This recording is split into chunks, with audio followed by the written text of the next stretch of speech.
મિત્રો સ્વાગત છે તમારું મારા નવા વ્લોગની અંદર। તો આજે આપણે આવી ગયા સિદ્ધપુરમાં। તો આજે આપણે અસ્થિ વિસર્જન કરવા માટે સિદ્ધપુર આવ્યા હતા। તો જોઈ શકો છો સિદ્ધપુરની ભીડ કેટલી બધી ભીડ થઈ છે। તો અમે પણ મારા સસરાના ફૂલ ધરવા માટે આવ્યા હતા। તો અત્યારે સિદ્ધપુરમાં છીએ અને સિદ્ધપુરમાં ઘણી બધી ભીડ હાથ લાગી છે દર્શનના કારણે। તો બને રહેજો વ્લોગની અંદર, વિડીયો પૂરો લીધો।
ચાલો મિત્રો આપણે સિદ્ધપુરથી આવીને ઘરે આવી ગયા હતા। તો હવે આવ્યા હતા આપણે ખેતર બાજુ। તો રાયડું જોવા આવ્યા હતા, જેવું જોઈશે જુઓ। તો તમે પણ સિદ્ધપુરનો મેળો આજે બહુ જ ટ્રાફિક હતી, ભીડ પણ એટલી બધી હતી।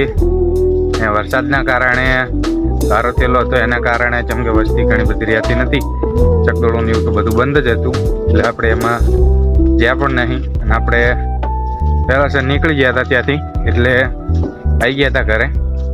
તો કેવો લાગ્યો આપણો વ્લોગ કોમેન્ટ કરજો। મળીશું નવા વ્લોગની અંદર, ત્યાં સુધી બન્યા રહેજો આપણી ચેનલ દેશી વ્લોગ સાથે।